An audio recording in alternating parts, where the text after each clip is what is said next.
Hello, ladies and gentlemen. This is Greg Allison from Green Greg's coming to you live on Wednesday night.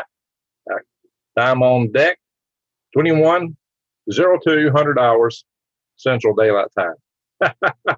That's at 9 p.m. plus a couple. So I hope everybody's doing well tonight. I didn't have time to get an advance notice out, but y'all know pretty much that I go live when I can at 9 p.m. on Wednesdays, although a lot of times I can't make it that early. But when I can make it that early, we may get a Woden's Wondrous World Wednesday. I like alliteration. Now, don't take it wrong. As people tell me, I like Gandalf or Woden or Uncle Jesse sometimes. So we have a little fun. That's all it is. And this is not a religious show, except we do pray at the end for people that kind of follow us, each according to his own way of praying. And I do believe in greater prayer. Okay, all that said. Times are interesting. A lot of things are going on. And we're going to talk about all that stuff tonight. But for those just joining us for the first time ever, what is this show all about? This is nothing more than a chance for you to chat with each other and with me to have a conversation. This is a community night, a chat room night for us all to be a family. We are a family in Green Greg's here. And we have some really good chat sessions. This is open format. Anything you want to talk about kind of night. I got a few things we'll go over just for fun, kind of kick it off. And we'll have some fun. Another thing is, I'll show this again for people to join later. I do have kind of a Nordic, in fact, I take a lot of Nordic ancestry. And this is a picture from about 1979, probably, Viking longboat. And who is that chap in the center there with his foot propped up on the edge of about to go over with a big stick in his hand, about to raid. Who is that? Yes, that is me. Back in the days when I was in the Army. Check it out. So yes, I've been in a Viking longboat in this lifetime. Gotta have a little fun. We'll show it again later because I'm sure there's not that many people joining us yet. I wonder how many people are in the room so far. Let's have a look, see. And 10 people watching. Yeehaw. Keith Evans, hello. And hello to you. Gorgeous Awesome's in the room already. Yay! Whoop for you. And Judy Dowell's in the room. And of course, tonight you can see my great necklace from Gorgeous Awesome is very prominent because I got my shirt wide up because it's hot when I wear overalls. I don't like to button my shirt up underneath the bib too much. So you can see the necklaces very well tonight. And of course, we're well equipped should we need. Woden's Wondrous Wand of Wonders, which of course Gorgeous Awesome made. It's a gift for me. It has a Shungat crystal and very beautiful copper work. So Gorgeous Awesome, feel free to share your Etsy store. They have an Etsy store where they make beautiful crystal pendants, beautiful crystal chandeliers, all kind of jewelry you can wear, just all kind of amazing stuff they make. And they've been very generous to me. This wood is apple wood, and they said it was apple for the teacher, and they gave this to me because they were thanking me for my lessons in gardening. And for those that have only been seeing my prepping videos, I have plenty of videos on this channel about gardening, how to prep your gardens, how to grow them. Check my videos on them, and it might be easier to find them if you go. Master Greg says Cat 102. There you go. If you go back to my greengregs.com, I want to go there in a little bit and have a look, see for some of the things there, so that you might get a little better hint. Because when you go to my YouTube channel, that may be harder to see some things. So we'll do some sharing and some talking and getting around here. But mainly tonight is the community session. We got 25 in the room now. Thank you, but only 9 thumbs up. Come on, guys. It helps the algorithms. Give us some thumbs up. Gorgeous Often says we need to sell crystals fast. Big 20% off sale. Wow. Is there a special code, Gorgeous Awesome, or is this just a something you're discounting in general? If you have a special discount code, feel free to share it. And feel free to share your Etsy store because I love the work. You should see it, guys. Beautiful crystal chandeliers, and they got all the stones. And for those that follow the chakra stuff, they got all that and more. It's they do very beautiful work, and that's why they're truly Gorgeous Awesome. They're a couple, and they do amazing stuff. Real girl, how you doing? So we're going to talk about a few things here real quick. Ransomware. I just did a Ransomware sounds like handsomeware, like underwear, right? Underwear. What ransomware do you have on today? Well, unfortunately, just about everybody's got some ransomware somewhere or another down in the hay. So get this, 7 attacks per hour in the United States right now. We know about the Colonial Pipeline. This is our Houston station. Well, it turns out they didn't actually hack the pipeline. They hacked the financial system so they couldn't bill. Pretty smart on the dark side's hacking organization. And they tell us they're Russian. That's what we're told. And we're told, you know, that Solar Winds was Russian. And we're told that some of the latest hacks on the beef industry were Russian. Well, they might have been Eastern Europe. It's kind of suspicious how all these attacks started right after our dear friend Klaus Schwab so clairvoyantly warned us about them. All in order to get us signed up or lined up for the Great Reset. Yeah, I'm not taking any of that. I don't want to know. I keep my pennies at home. I'm not buying that. Or you want to buy that? Not me. Yeah, so check this out, guys. So there have been enormous amount of attacks. 65,000 ransomware attacks last year. Ransomware. That sounds like handsomeware, but it's nowhere near as pretty as the stuff that Gorgeous Awesome makes. So, yes, it's not handsomeware, ransomware, like pirates putting you under ransom. Now, I just did a video talking about our power grid and talking about the prospects for it getting taken down by hackers. Now, I really was playing more to the side of what happens if you get terrorist hackers or hackers that want to harm the United States. Ransomware attackers would have it in their interest not to destroy our power grid, but to be able to turn it back on so they would get money. But of course, they could inadvertently destroy the power grid. That's always possible because the power grid is a very complex machine. They could do it accidentally, actually. We've seen how cascading failures worked with that 2003 event where there was some in the summertime in Ohio, the hot lines were sagging and got down in the tree limbs, and because metal expands when it is hot, and because there was a big demand on for AC running, big power demand, the temperature outside was hot, the power line sagged a bit and got into some tree limbs, and then it started tripping out power stations.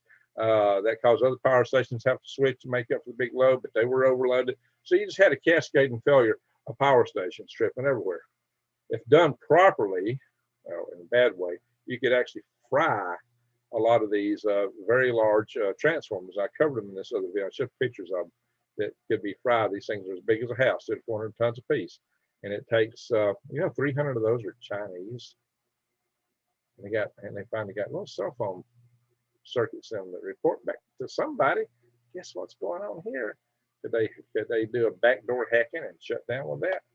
You know, guys, we don't need our critical infrastructure being vulnerable and under control of a foreign power who might not be absolutely the most friendly, loving neighbor we got. Just a thought. Doesn't seem to be the wisest thing we might get into. But look here, they're talking about the ransoms paid. I understand some of that ransom money might have been recollected, we're told. But like I said, it's kind of interesting how all this really ramped up after Mr. Crystal Ball Schwab said that this was coming. It's all in preparation for what his Great Reset. Yeah, and earthquakes are been going on too. Now, this is kind of interesting here. Now these are the red ones are the bigger ones. This is the Debunking plate here. This is all that's stuck to this plate. It's been subducted mostly under North America, and it's really good at firing up some volcanoes. And as that plate material dives deep and melts, it comes back up. But also, this is a slip plate being subducted. It can slip a major distance all at once, and then instead of the grinding plates, the subduction plate can go boom and make a huge movement. That's where you can get major tsunamis kicked up, like the Bonaichi tsunami we had back several years ago. I think it was 2003, I think, on that. I'll go back and check. But it wiped out a lot of people. So that you can get something like this here. In fact, the water lines were marked with the biggest tsunamis in Japan. They actually corresponding to the dates that this went off. So this goes across the ocean, all across the Pacific Ocean, makes major tsunamis. So the poor people living here could be in bad shape. But these are lined up right along what, the North American Cranton right here. Interesting. But there's been, these aren't the only earthquakes. You can come over here in this chart and see 2.6 in Pinnacles, California. No surprise there. What do we got? Oh, we got Fiji. Some good size one, 4s. We got some in New York. White City, New York, 3 of them started with 3.3, a couple 2.6 aftershocks. Utah, 2.5, 3.7 there. Independence, Utah. So they have 3.7 and a 2.5 aftershock, it looks like. So yeah, it's been kind of busy. So that's the Utah event right here. That is the Utah event, Independence, Utah. And then we had some out here, a bunch of them out here in California. And let's see if this can tell us anything here. This was Pinnacles, California here. Pinnacles, California. And that was a depth of 3.3 kilometers. Okay. I'll send everything I want to say on that. Pinnacles. So that should show up here on this chart too. Hopefully. There it is at the very top. 2.6. As long as it red. The 2.6. So okay, now the color codes are starting to define me a little bit. I colored that one red. It's not as big as some of the others that aren't colored red. That's interesting. About 3.3 is colored orange. Well, aftershocks in 2.6, which are bigger than that. But that could have been a late aftershock. There might have been an earlier one there in Pinnacles. Why would they color that red and not this one, which had a 3.3? Okay, so that's just the funny thing about this chart. But you know, right when you got one at the very tip of a plate like that, that's kind of interesting. Is that like the key? It's down here in St. Martin, these islands out here. These are volcanic islands. It's all this land pushed through. And one time, this might have been equivalent to the Isthmus of Panama. All it just keeps pushing. And these were once believed to be islands that got jammed up as they went through here, and they'll push through eventually too. Will there be more to come? Maybe there will be. Maybe that'll push through. For some reason, it's like a current conveyor belt pushing stuff in that direction here. Whereas the plate is spreading out left and right from the mid-Atlantic ridge. Interesting, we got kind of a snap going into the Strait of Gibraltar. So, very interesting fault lines, very interesting earthquake patterns. As usual, Philippines, earthquake, volcanic patterns kind of go together. All right, enough of that. I'm not an earthquake channel. I just thought this was interesting. A lot of people have been paying attention to these earthquakes that were going around the Cranton today earlier. Space weather. Well, we got a asteroid coming by between the Earth and the Moon on the 13th of June. But it is going to be 0.6 lunar distance away, which means it's over halfway to the Moon, by a tenth of the distance between the Earth and the Moon. We've had asteroids come in at 0.2, which would be inside of our geostationary satellites. But this one's farther out. It's only 9 meters. Now, if this was really coming at us, you know, that could do some damage. But 9 meters, but that's got a fair bit of velocity. It's not the slowest, not the fastest, kind of mid-range velocity object. So this is a pretty fast one up here. It already passed the 0.4 lunar distances, and that was 13 meters in diameter. See, that would have been with the velocity and mass. That could have been a bad puppy. There's an 85 meter one, 187 meter one. So this is the kind of stuff that gets the news media. An asteroid the size of Alpha Tower is going to miss Earth, you know, on the 25th of June. But hey, it's going to be 15.6, almost 16 lunar distances away. This one is 20 lunar distances away. Yeah, I'm not going to get too excited about those. So there's nothing on here right now within the next, between now and the 3rd of August, that you should be quaking and shaking in your boots over. But I would tell you not to do it anyway, wouldn't I? As I tell you, never panic.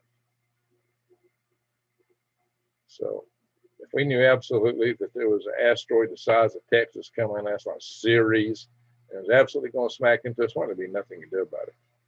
I just say, hey, get right with your maker and love your family.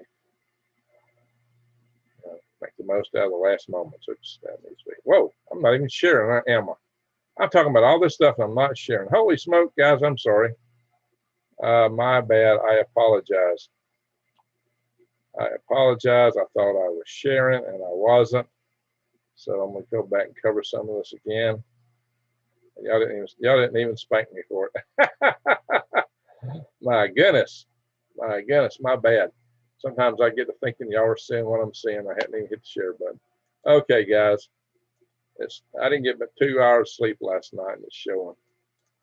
Yeah, I went to bed really late and I got it really early. I'm trying to edit the sled bed, worm bed video. Here we are. Halo. There we all are again. So let me go back in here one more time. I was talking about this colonial pipeline. Here's an article on that. U.S. suffers over 7 ransomware attacks an hour.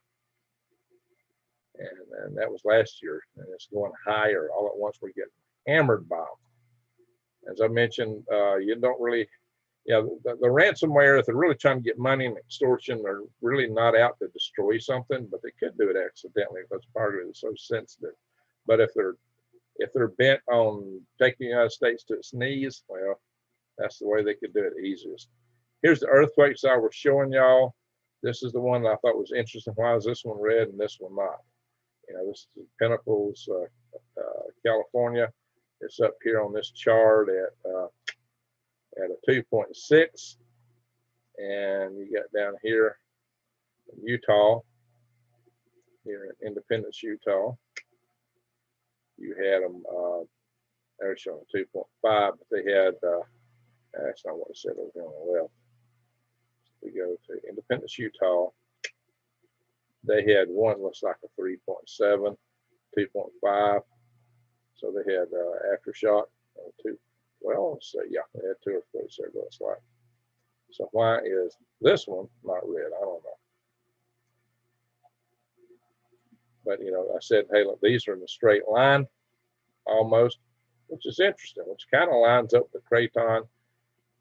And that's that one right there is mighty close to our good friend hole in the ground called Yellowstone. Here's where I was talking about the islands pushing through and how they push through here and how they're separating here. Okay, y'all missed all that. Sorry, guys.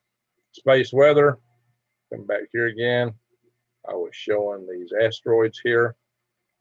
And like I said, this is the one that's coming closest next. 2.6 lunar distances, but we already had one at 0.4 that was going faster and was bigger. Fortunately, it missed us. And that's what you usually expect most of the time. But every once in a blue moon, we are in a shooting gallery, my friends. We are in a shooting gallery on this planet. Sooner or later, bang, pow, right in the kisser. It won't feel too good. I'll tell you, it won't be like a kiss. Solar flares. Now look here. Here's the aurora. We're going to talk about aurora here in a minute. There are some channels that don't really quite grasp what a solar storm or CME is and how it can react with Earth. And I can understand that. So I'm going to kind of set the record straight here. Just a second here, though. This is a sunspot turning away, firing a parting shot at us. This is sunspot AR2831, which is right there. Open this up. Bing. Is it going to show them all? Come on, it's not listing everything. It's right here. Okay. This thing hadn't loaded in time. Wow, we can zoom in. They're over here, but the numbers haven't popped up for some reason. I don't know why that is. There it is. 2831. That's a guy firing up right there. So we'll come on down here. Let's mention the asteroids there. We'll get through that. Here's we do have a coronal hole, so we can get the solar wind from that. So I heard another prepper channel who gets like a zillion times more views than me, but he don't really understand an EMP. He's a good guy. A good guy. I don't begrudge him anything. I watch his channel, so I'm not going to name his name right now because I am kind of correcting the record here a little bit. The reason you see auroras at night is because a solar storm follows the magnetic field lines of Earth, and that's what gives you the sight. So this is where the Earth is dark right now. That's your terminator. I'm down here. Everything in the shadow here should be dark. And look, here on the dark side of the world is aurora, big visible aurora. The sun is over here. But when the charged plasma from a solar event, like a CME, hits the Earth, it hits the magnetic field lines. It vibrates them.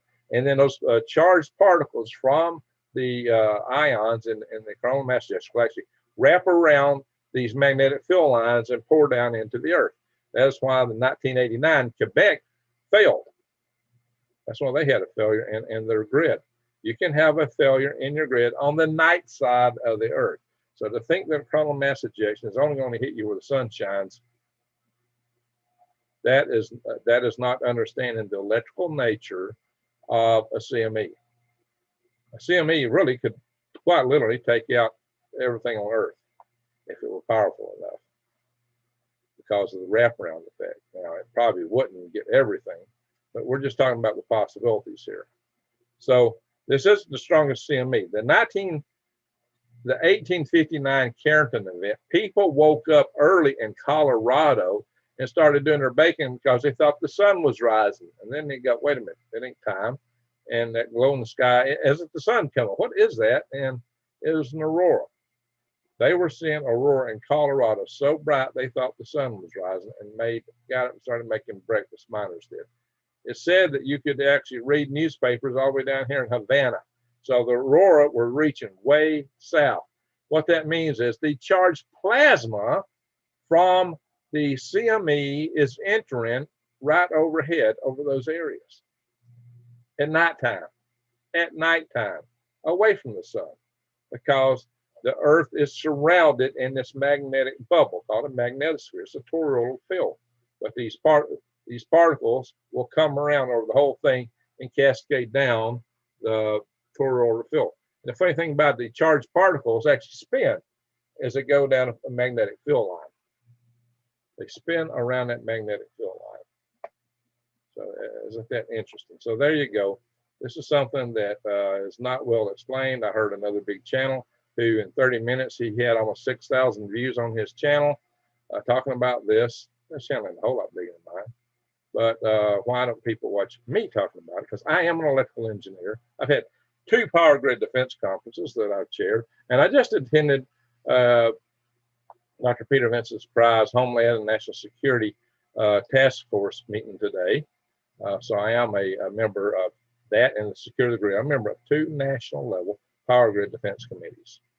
So, all right, guys, there we are. So just wanted to point that out. A lot of people miss what that means. Yeah, a CME don't just hit the daylight side of the planet. Maybe it would hit it harder, but I wouldn't bank on that, guys, especially if you're more than northern latitudes. But if you have a CME strong enough to really push that field line down and push down the aurora heading real south, way south, you might not be in a good spot. It might not be a good spot. A Carrington event can be a horrific event. So I was going to show you something over here. Then I'll go into the chat session. We'll read all the chat and catch up on it. So if you're looking for videos, like I was talking about growing wilds, gardening. I still got to add some gardening videos in here. I still got to add some wild medicinals. I got up to a certain point, but I would say 3/4 of the ones on my channel are in here, and it's the older ones first. So they're a lot easier to find in here than going through my YouTube channel. This makes finding these videos much, much easier. And I'm harvesting garlic scapes again. I'm about to be harvesting drying garlic all over again. It's almost time to do all that. Turmeric, I'm behind on my turmeric. I got something coming up though. It takes a while for this to load, but you can see the topics are all over here to the left. So this has got the regular gardening topics on top. And then I got microgreen topics in here, which I'm going to be adding some videos to that too soon. And I got some aquaponics videos, which I'll do more on that in the future. So there's all that. Wild edibles and medicinals. Man, guys, this is a good place to find my videos on wild edibles and medicinals. The one all the way at the bottom is the most important one, telling you how to sanitize and purify water. So the number one wild edible, poke salad, wild elderberry, goldenrod. Guys, goldenrod is extremely medicinal, especially for your kidneys. Wild lettuce, painkiller, guys. The dandelions. Eat your trees, please. Talking to the kids. Eat maple helicopters. Also got to eat briars in there somewhere. Eat your trees, please. And on down, someone's eat your briars. Mystery mint. That's actually a Korean perilla, purple perilla. I can grow that as a microgreen, guys. I think I'm gonna do that. That's kind of an interesting possibility there. There you go. Eat your briars. Greenbrier, of course. There's your filtering, sanitizing water. And here's how you eat a tree. All right, enough on that. And the worm farm videos, I think all my worm farm videos so far are added. These are broken down by what you need to know in the order you need to know it in. You're not going to find a better source of vermiculture, worm farming videos than what you're going to find right here on this page. And they're all on my YouTube channel, but they're organized exquisitely here because it starts out with the basics, what you need to know.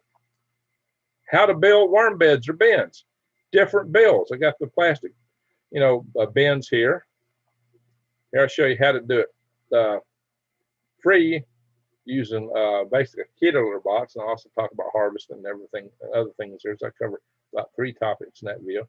The sled bed worm bed, about 3 videos on that. And unpacking. So I do another set of these plastic worm bins in that last video, a cheaper set like you get from Walmart. I'll show you how to build those here. And I'll be adding the plywood bed one in here for too long. So what do you need after you build a bed? Bedding. What do you use for worm bedding? The best worm bedding. The number one thing not to put in a worm bed. And then we talk about caring the worms, or feeding the worms. Worm care in general. Worm bin insect control, pot worms. No baby worms. What do you need to do? Sign your bins too wet. How do you keep worms warm in winter? Then the products from a worm bed. Worm tea. That could be the very first product you get before you dig any worms out. As you dig the worms out, you can harvest the worm castings and worms. How about all that? I think I got that video on there twice because it's also a harvest video. Peat moss press. I made a peat moss press to help me pat my worms. And there's tips on picking up manure. Which you might need for sure. Okay, enough of all that. So I've kind of went through my little 2 cents on about 3 different topics here. Hope I haven't bored you to death with it. We've gone 30 minutes. So let me get back into the chat room and just see what folks are saying. And all that, I want to end the share so y'all can see me right here. Hello. And once again, if you didn't know, I got this beautiful necklace from Gorgeous Awesome, who's in the room. This is what they call the Venetian Venus, right? No, Lemurian laser one. Lemurian weight laser one. So, alrighty, guys. Let's see what everyone's having to say, what everybody's chatting about. One momentum, please. All right, here we got in the room 72. Very good. 72 folks in the room. Thank you very much. And we got 44 thumbs up. So please, guys, give me some more thumbs up. So let me go through here and see what folks are talking about. Pull my finger. It looks like you were kind of getting into it there. So be careful what you're saying. All right, pull my finger. You've been getting beat on a good bit. Guys, this is a family channel. Please do me 2 favors. Respect everybody in the room. Please be respectful. And please don't use any cuss words. Let's keep it clean, because this is a family channel tonight, okay? If you don't keep it clean, the mods will take care of you. And don't cry to me about it, guys. Come on, guys. We're all adults here. I don't think my mods are picking on anybody. So, all right, we got, let's see who else we got in the house now. You honor gave us 30 days to vacate from our apartment, says Gorgeous Awesome. Oh, no. We need to talk then. Okay, that's what you're saying. I'm not going to be in Arizona that fast. because I got to get some money before I can get out there, and I got to get a well put in. Speaking of Utah, we had a large wildfire just a couple outside of town as well. Oh yeah, it's dry, guys. They're having some serious droughts out there, so wildfires can be expected again, maybe worse than we've seen. I mean, the droughts are awful. Yeah. So as I says, hope I'm feeling better. I'm getting better, week by week. I still got a sore ankle, but it gets better. Sweeps is in the house. Jacob Thornburg, Putin, and Biden. Time is meeting at 6:16. All right, chilly weather. Good evening, Greg and people. And chilly weather keeps me up on weather, guys. So is Jules. I'm heading to Commerce, Utah next week. Gorgeous, awesome. Okay, that's where you go. Few days always. Greeting from Maine, land of the black flies. She shows some pictures of black flies that attack pretty nasty. They're nasty. Good time to keep her head on a swivel, says Gorgeous Awesome. You got that right. Nippy NF4L. NF for real. Is that what you mean? NF Nippy. Okay, I'm trying to get a word out of that. Well, good. Good evening to you, Nippy. So Sassafras is Halo. Soul's let's see, talking to Gorgeous Awesome. Sassafras, fix and go to bed early day. Well, I went to bed late and got up early today. Make kind of rough. And Joanne 1520. Are you Johan dancing gypsy? Are you one of the same? Are you JoJo? The red ones happened in the last hour. Oh, that's what's red. I got it. Thank you. Yeah, I don't cruise that page a whole lot, but I just was hearing so much about it. I thought I'd give it a look. See. So Arnold Schmidt says, hi everyone. And thumbs up for the Rocky Man. Thank you. Appreciate that there, Arnold. Let's see what else. John Edwards, you actually put me in timeout for the word. All right. Well, guys, gotta be careful how you use it. I didn't see it, but eclipse tomorrow morning. Yeah, I better keep out for that eclipse. So let's see. Echo on the Forest says Halo. And Judy Dallas says Greg has awesome videos. Thank you. Oh, there's Al Gore. Al Gore, artist going to be ice free by 2014. Okay, when 2014 rolls around, we're going to look and see. We're going to hold you to it. When the year 2014 gets here, telling a story. I like the SO channel. Suspicious observers. Really? Lee Wilbarger and I beat him up a good bit already, Dirt Riders, good evening, Greg. Good to see you. Good evening to see you. Glenn Miller, 1976. Hey, I used to like to listen to Glenn Miller Band. Hello, Greg from Detroit, Michigan. Detroit, Rock City. Motown. Yeah, I've been there a couple times. It's less town than it used to be. Instead of Motown, it's less town now. But yeah, well, I've seen that place transform. Sweeps. I quit smoking today, so behave. I'm not great mood. May throw a wrench at you. All right, Sweeps. Excuse me, got me laughing. Coffee. No, I hadn't coughed hardly lately. So Sweeps, hope you can stick with it. Hope you can stick with it. Emma 115 YouTube Ring of Fire Eclipse decode. Judy says I was released from the hospital today after 3 days of antibiotics and steroids. COVID, lung. Glad your ankle is healing. So this is from when you were sick like last year? We were all praying for Judy. She came down with that real early. I've been hearing this long-term effects, glassy lung syndrome and so forth. Is that what we're talking about? Al Gore says, good evening, folks. Hey, it hits the fan. Gave us a super chat. Yay! All right, it hits the fan. Thank you. Tell us what's on your mind. It hits the fan. Of course, that's what we're worried about. We're worried about it hitting the fan, right? Al is in the house. There he is. Al Gore. Ben Davison, the earth will flip over. Yeah, it's not going to flip over, guys. The Earth is not going to flip over. And the effects of our planet, earthquakes, volcanoes, and the Earth hasn't flipped over in the last 12,000 years either, like he says. It's not happened. I got evidence, strong evidence that it hadn't happened in millions of years. So, nope, ain't going to do it. So, no, all right, don't use the S. Don't use that word, guys. Don't use the word S and with the ends of the IT and the H in it. Spartan on negative, $5. Well, thank you, Spartan. Appreciate that. We got another super chat. So get their. What are you worried about being? What is it we won't talk about? There's some things we're not allowed to talk about on the platform here. They'll shut our channel down. Certain things. Jacob Thornburg says, "I love you, Greg. Thank you, sir. Appreciate it." So, what is it none of us dare talk about? LEH, and please don't use that something T. I don't know what you're talking about, but please be clean with your language. That's right along the edge. What we'd delete. I'd delete that. So, I'm surprised my mods let that by, guys. So, be clean, guys. Come on, this is a family channel. I got a minor he likes to peruse this channel. I don't do these videos for kids, but he's a very adult minor. He actually has a worm farm. He's a hardworking young man. We all know the Earth won't flip over. Well, I don't know. Some people think it will.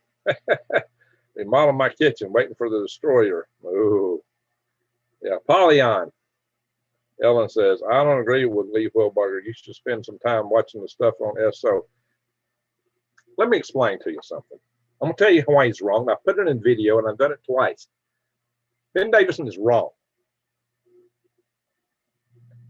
The Earth has caverns all over it. There are caverns, like the Florida cavern is only 70 foot above sea level. There are stalactites and stalagmites in there that are tens, maybe hundreds of thousands of years old. We've got a cavern here in Alabama. It's probably a cathedral cavern. It has the largest entrance of any cavern in the world.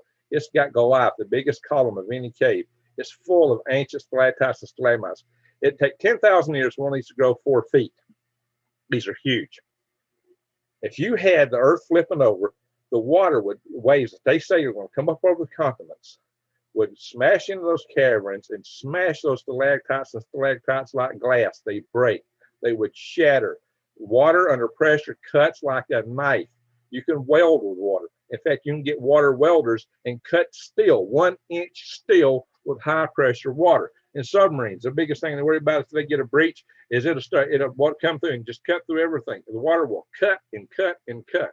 Water will smash stalactites and stalagmites. If that had ever happened, you wouldn't have millions of years old stalactites and stalactites. You got them in Carlsbad caverns. You got them in Mammoth Cave. You got them in Cathedral caverns. You got them in Florida caverns. Florida caverns is only 70 feet above sea level. He says the Earth tips over like that toward Florida. If that happened, you would absolutely have all that stuff smashed. So it has been there for millions of years. It never happened. Ben Davison is absolutely, totally, completely dead wrong.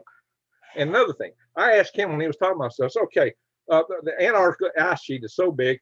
I said, it's got, core samples. It goes back tens of thousands, some places millions of years. If it flipped up in the last 12,000 years, how come it didn't all melt? Ben Davison answered me. He says, well, it quickly flipped back over to the exact same spot it flipped from. So he's got the Earth flip. I got to buy that. And then I got to buy the idea that this flipped right back, but not just back in general to some other location, exactly the same spot. Really? Now I got to accept 2 impossible notions. And what the heck was this supposed to explain? And the Earth might migrate some, but it ain't doing some big flip. You're not getting some big, it might migrate a little bit. But here's another reason you're not getting it. It's the moon. The moon exerts a huge tidal force on the crust of the Earth. It's like an anchor that keeps the whole Earth from flipping over. If it weren't for the moon, the Earth probably would be doing that.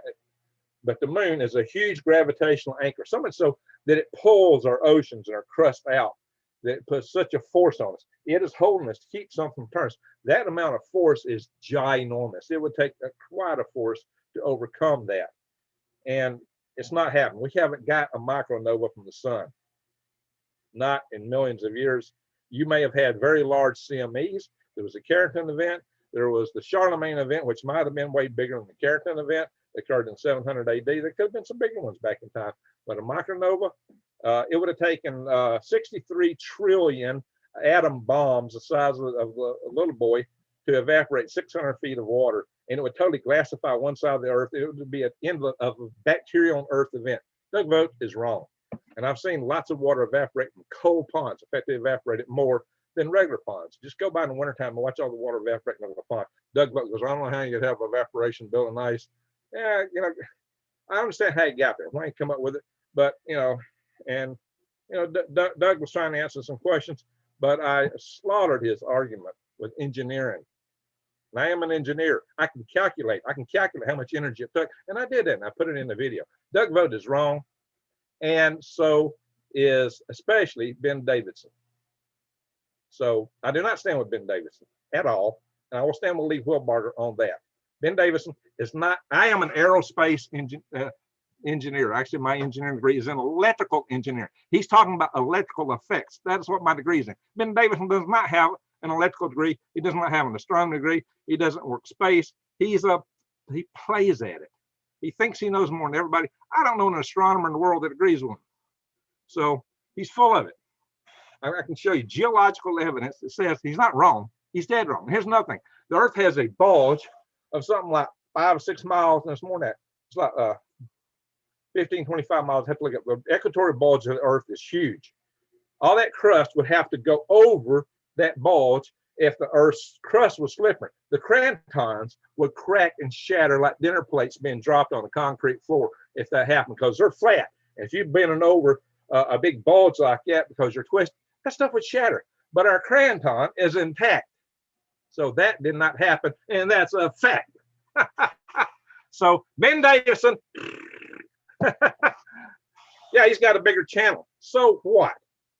You know, he can argue all that stuff and he can come up with all this little mysterious stuff and blah, blah, blah, blah, smoke and mirrors. The facts are he's wrong. Point blank, he's wrong. So enough of that. And so many people think, oh, he's so smart. Well, he talks like he's smart. But when you know the subject matter, you know, I gave him the benefit of the doubt at first, and I went digging into this stuff. You know, I was like, really, what's going on? Something happened here? And so I went looking for evidence to either support it or detract it. All of the evidence I found went swept it away. There's nothing I could find in support of anything that says, if he's right, if Ben Davidson is right, you'd be able to look out with your telescopes and you would see the rings, the bands in our Milky Way galaxy where you got a continuous wave of detonation of stars. It's not happening. He thought Betelgeuse was going through something like it. No, Betelgeuse dimmed. It didn't explode yet. Oh, it may have. We hadn't seen it. But that was because it had apparently dust and other stuff in front of it. So it didn't fit his theory. He tried to use it as an explanation. Didn't fit. So he don't talk about that, does he? All right, I'm done with Ben Davidson. I'm done with Ben Davidson, but I stand with Lee on that.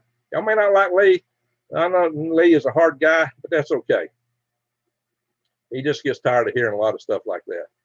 So let's see what else is going on. Sorry about that, guys. You know, I'm just, you know.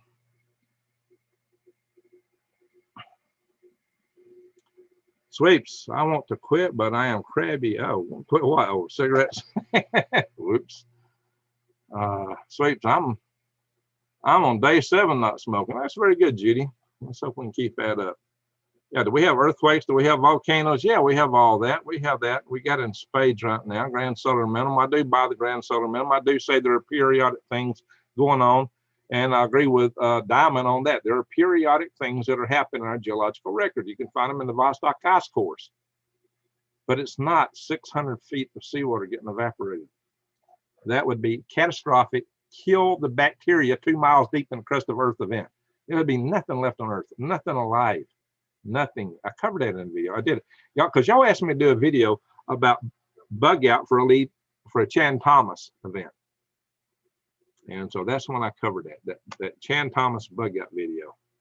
And so, okay, I told you how to bug out, but I'm telling you, chances of that are it's not something I would lose any sleep over. Okay, there's plenty of things to worry about in this world, And if I were a fear monger that I'm accused of being, oh yeah, I'd just latch on to that. Oh yeah, yeah, guys, you better read Chan Thomas event. It's going to get you. There's going to be a 2-mile wave sweeping over the continent, and the only thing that's going to survive is the little old squirrels that have got the good sense to climb up Pikes Peak and hang on the leeward side of Pikes Peak, and everything else gets washed away. Did that happen? How many squirrels are running up the side of Pikes Peak? None. Come on, crocodiles. Yeah, see, they'd been drowned by that event. Are crocodiles climbing Pikes Peak? Nope.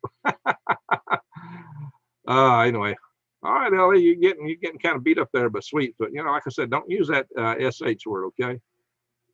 I don't. Hey guys, it ain't freedom of speech. This is not a freedom of speech platform, by the way. This is YouTube. It don't let me have freedom of speech. There's things I like to tell y'all that I can't even talk about. There's lots of rules what I can and can't talk about. There's things that would shut my channel down on. But now we do kind of dance around some of these things. I do let you know, if you read between the lines, you know where I'm coming from. Talk about Planet X. Well, I did another video saying Nibiru comes not this way in response to our good friend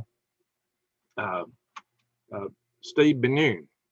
Last year, he said in August, he was saying, come September, no one will be able to deny. No one on Earth will be able to deny Nibiru, and we're going to be hit by a shower of asteroids.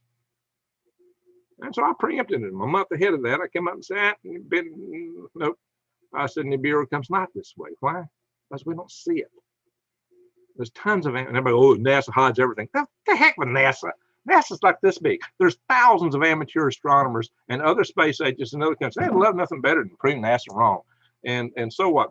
Most of the comets discovered are discovered by amateur astronomers. And these are people like in Iran and and other countries who are looking up and seeing things through their telescopes, and they're naming them. And they see comets, little comets, all the way out to Jupiter. So how are we going to sneak a planet inside the inner solar system? For 20-something years, ever since the 1990s, I've been reading that Nibiru was about to swing around the sun any second and just smack Earth. Any second now, Nibiru is going to smack Earth, or we're going to get all these things happening since the late 90s. And oh yeah, look, there it is. There's a picture of it. You can see there's 2 suns in the sky. Guys, those are optical effects of the sun shining through the atmosphere, where you have different atmospheric layers, or sometimes it's the lens effects on your cameras. There's different effects that can make things look like 2 suns, atmospheric principally. Like you ever see a sundog or something like that, you can get that in the atmosphere.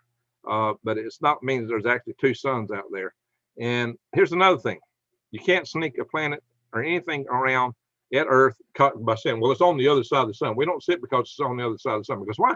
Every year the Earth goes all the way around the sun. If something was coming in, you would see it. The only way it could always be on the other side of the sun would be there would have to be in Earth's orbit going around the sun. Now, it may be there's something hiding in Earth's orbit going around, but if it's on Earth's orbit, it's going the same speed and everything as Earth, and you're never going to see it unless you get an observer platform over the sun to see it. Oh, but yeah, by the way, we do have now the SOHO satellites out there, and guess what? There's nothing there, so I wouldn't see it. So, guys, there may be a Planet X way out there in space. There may be a Nibiru. There may be a Nemesis star or a black hole or something way out there, but it's not about to hit us tomorrow morning. It's not coming in anytime really soon because we're not seeing it. There are astronomers that diligently looking. They want to find it. They could hang their name on a shingle and be world famous if they can find it. But their biggest enigma is why they're not able to find it. So a lot of them are thinking it's just the aggregate mass of clumps of Oort cloud and Kuiper belt comets that's causing the effects that are seeing that made them think there might be a planet out there. Is that true? I don't know. I'm not saying it is or it's not. What I am saying is Nibiru is not about to come into the inner solar system anytime in the next few weeks or months for that matter. It takes a while for something to come around, especially that big. You'd be seeing it for a long time before it got here. It's not just going to sneak up on you. And yeah, if it was coming, it's true. If we had a large planet come inside this solar system or a star within, say, the orbit of Pluto, you'd know it. You wouldn't know it. You'd know it before it got to the orbit of Pluto, something that big. But definitely, Jupiter. Look, guys, we find comets out of Jupiter. Comets are nowhere near the size of a planet. And so there's nothing sneaking up on us immediately. And it takes a comet from Jupiter. At that distance, these comets are traveling something like 70,000 miles an hour. The further out you come, the faster you're traveling. That's how you know that. That's how. And look, here's another reason. The Earth don't have a firmament over it. It's because you have long period comets. Long period comets come around. Some of them, like Hades comet comes around once every 80 years. Some come around once every few hundred years. Some of them once every thousands of years. And those are the ones that are going the fastest. So you think you'd see them most often. No, it's because they got a whole lot farther to come in from, way out in the Kuiper Belt, maybe out in the Oort cloud. And so those take a long time to come in, and they come in really fast when they come in from that distance. The farther out they come, the faster they come. It's like the asteroids are going around Earth. You look at those charts showing you on space weather, the slower asteroids are in orbits that are closer to Earth. So they won't hit us with as much energy, but they might be more likely to hit us because their orbit tends to be more matching our orbit. Of course, any of them across our orbit could hit us. So could there be a Nibiru? Sure. Have they found it? No. There are people looking for it. They really love to find it. Maybe find one day? Possibly. Possibly. Is it on an orbit that's once every 3,600 years? I would think if you got a planet out there that big, you would be seeing it if it was on orbit like that. Unless they got some really good cloaking devices up around that planet. Now, yeah, maybe there's some technology in play. We're going to talk about aliens and maybe in my next video. I might talk about, well, not aliens, but the unidentified aerial phenomenon. Yeah, we'll use that terminology. What is that? What is the Air Force talking about, by the way, the Navy? So that might be an interesting topic to cover. All right, guys, I assume I have probably offended a few of you. One of you's voted thumbs down, probably because I smashed on Ben Davidson. I don't care. Ben Davidson is wrong, point blank. Call it the brown word. There you go, gorgeous, awesome. Yeah. Oh, Judy says, yes, my lungs have glass opicles. How do you say that? And nodes we have to watch. My face mass is cancerous, so I'll be doing trial for BTK inhibitor. Oh. Yeah, this bug is nasty, guys. It is a nasty bug. Keith Edmonds gave us, $20, grand solar minimum. Much. Thank you. Great content, Grand. Hey, yeah, I do. Yeah, grand solar minimum. We talk about that. I've mentioned that many times. Al Gore says, you must buy Ben Davison's book so you can survive. There you go. Let's put in a plug for Ben Davison. There you go. That's a plug for Ben Davison. So Ellen Story says, I don't need to buy Ben's book, but I would like to buy the Lost Ways herbal book. Now, hey, now, there you go. The herbal book. Now, that's going to do you some good. I got a lot of videos on herbals. There's some good herbal books out there. And New Days Old Ways, if she's still in the house, she is really into that stuff, guys. She really is. Spartan, and they are always moving. Yeah, everything's moving. I used to get a kick at Star Trek. We're full stop. Everything, we're at full stop. There's no such thing as full stop. It might be in the water, relative to the water, or something. But full stop.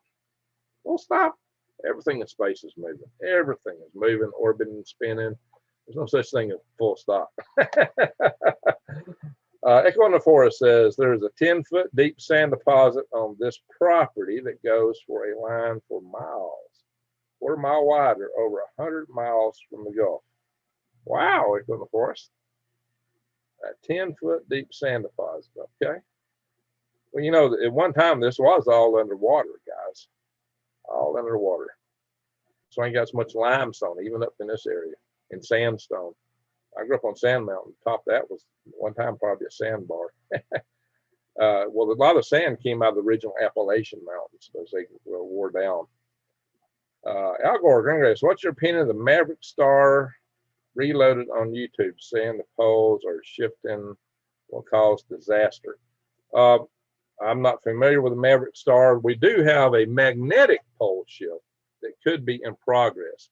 The magnetic poles on Earth are moving rapidly, and the rate of movement is getting faster as Earth's magnetic field is declining in field strength, and the rate at which it's declining is now declining faster. So the rate of decline in magnetic field strength is increasing, and the rate of the movement of the magnetic pole is increasing, which means we could be on the verge of or at least an excursion of the magnetic poles, but possibly a full up pole reversal.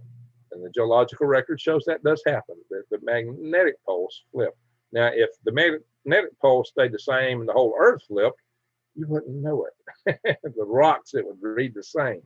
Or if you had these jerks of the Earth going one way or another, that should show up in the magnetic pole lines too. We're not seeing anything that corresponds with that. And also, do you realize the stalactites and stalagmites actually record magnetic field as they form too? So the stalactites, the stalagmites, probably ice core samples, all this stuff would reflect a major physical pole shift of the Earth. They do reflect the magnetic pole shifts. They do reflect the volcanoes and things like that.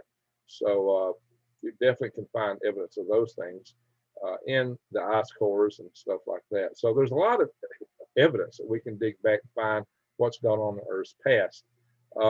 What this could mean, though, for our civilization is as the sun ramps back up and throws out. Now, you can have a major solar flare in a grand solar minimum. And maybe the coronal holes, they seem to be getting bigger when the sun gets down.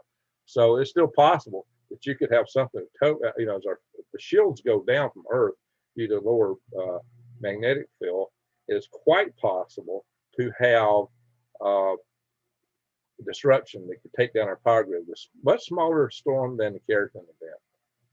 It's thought by many that the railroad event, which is thought by many to be 1/10 the power of the Keratin event, could take out our entire grid, with our shields even being where they're at today. But we're going to decreasing.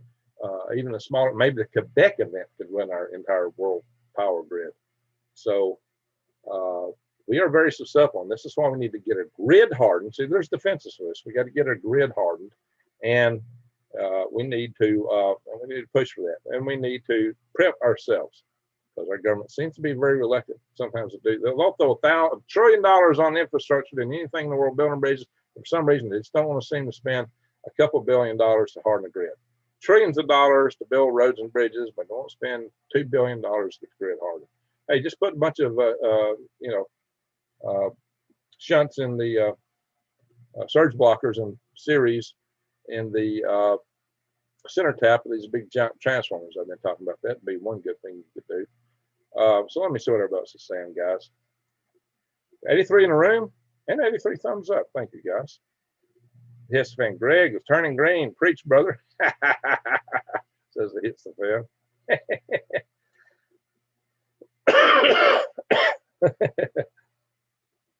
So gorgeous, awesome. Thanks. Ben Davison's brains are made of worm poo.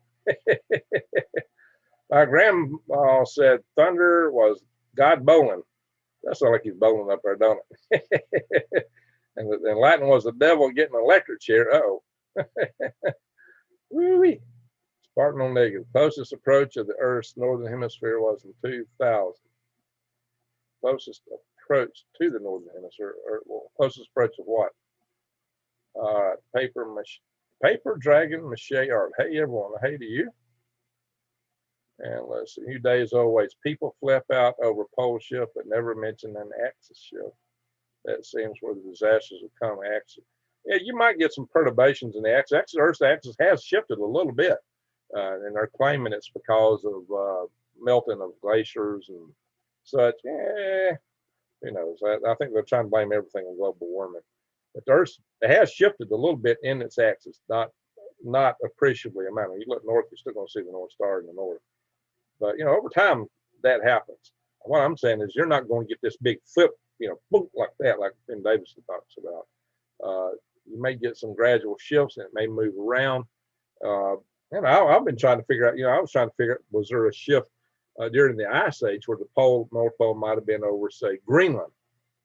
Not Greenland, maybe Iceland. That would seem to explain why Siberia was ice-free, and we had all this ice in North America and Europe. But it don't really match what you find for, that would be a shift of a few degrees, maybe 10 or 15 degrees. But you don't see anything correspond to that in South America and Antarctica though. So the Antarctica don't comport with it. So that don't. But what does happen typically when you get those kind of weather patterns, where it's really cold in like the eastern part of the United States and Europe, is that you have a wind current setting up like in Alaska. When it's cold here in Alabama, it's warm in Alaska. It's like the winds come up from the Pacific Ocean, come up over the Gulf of Alaska into Alaska, and then go up to the North Pole and get cold and come back down where we're at. It's like the sinusoid just sets up in a permanent pattern. So that area stays warm and it stays kind of ice free. That could be a set phenomenology in an ice age. I don't know. I wasn't there, but I've been definitely digging to try to figure that one out. It's been a real puzzle for me. So, and I've definitely spent some time digging into it. But you know, I've got a lot of friends who are geologists. I got a lot of friends who are astronomers, and we do talk about these things sometimes. So, Black Matter, says Judy. Wow, LEH, you're getting hammered, guy. I don't know what you're saying, but you need to kind of think about it there, fella. Paper mache art, dragon, echo in the forest. Good evening. Hi from smoke-filled northeast Arizona. Smoke-filled. Uh-oh, we got a lot of fires up there, Jesse. It's not good. That's where I'm heading, Jesse. I got land there. You might know Dragon Drool. Al Gore Greengraves. Is the magnetic excursion a problem? Yeah, it can be. That can be a problem. Yes, dragons do rule, says Paper Mache Art. All right, LEH. Wow, I don't know what you're saying, but you sure are putting a lot of something out there that somebody ain't buying. Says ship. No, there you go. So somebody's trying to help you there, LEH. I think that's the case. You got timed out.